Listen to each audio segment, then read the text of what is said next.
But then, out of nowhere, Jon Moxley's music hits, something that a lot of us were not expecting.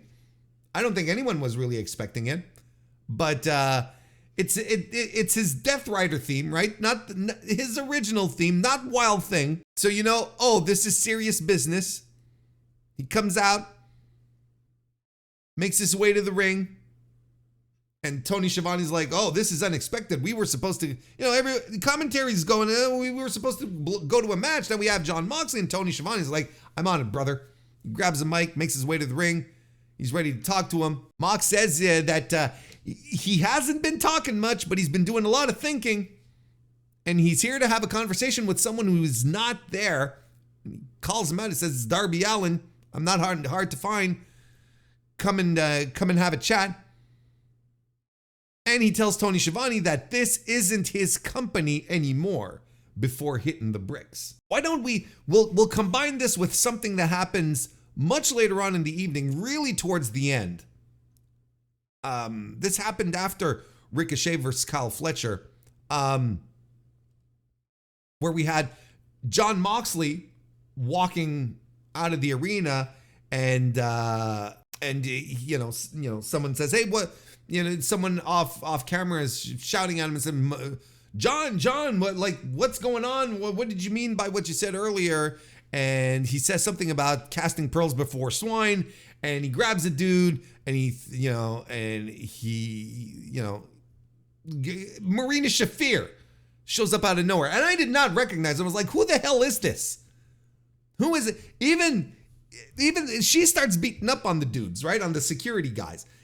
And even the security guys are like, ma'am, what are you doing, ma'am? And who is this? Who is this debut? Then you realize once she stopped throwing people around, it's like, oh, it's Marina Shafir. Like, she didn't look like any version of Marina Shafir we had seen so far on AEW, so it's kind of shocking. So there's some kind of alliance here going on with Mox. Mox is he going around recruiting people? Does he want to create a new group, is he severing ties with the BCC? Is it time for, I don't know. But I'll tell you one thing, I'm intrigued. Like, this was one of the most intriguing things to come out of last night, and that's happened in AEW for a while. Yeah, you can't go wrong with a good old-fashioned what the hell is going on angle, and this is one that works, and it's with a top guy who has been off television, whose rumors of being, I don't want to say unhappy, but dissatisfied with how things had been going in the company, have left a lot of speculation open as to what the next steps for him were going to be. Now, clearly, and kind of like I told y'all, he's not going anywhere. At least not yet. He's clearly being put in a high level angle, something that will have some impact. It's going to involve Darby Allin on some front. What else is going to happen here? Like, right now, you have the impression that Jon Moxley is putting together a group of pro wrestlers for some reason.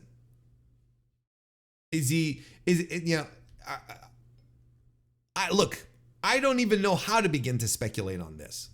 I think this is one where I'm just going to let the seeds continue to be sown and see how this comes together.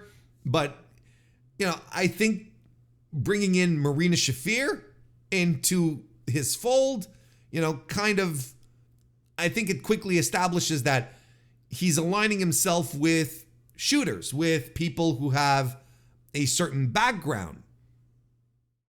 Maybe. Or maybe we're just completely off base. Is he leaving the BCC? Maybe. I don't know. Like, there's a lot of speculation going on, and I think it would be such poetic justice is it justice or just poetic, period? It's not even a question of justice, just poetic, period, if Jon Moxley ended up retiring Bryan Danielson. Because, of course, we're going to get to Danielson's speech, but one of the things that he said is like, I'm not retiring as long as I'm world champion. Well, why not allow Jon Moxley to get the title back off of Danielson, his former friend and stablemate, and then Moxley having another run as world champion, which would be fundamentally tremendous.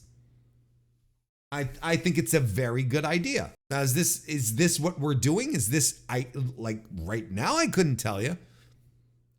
But I'll be damned if I'm not intrigued by this, and if I'm not excited to see Jon Moxley back on TV. Y'all worry too much. Y'all worry way too much.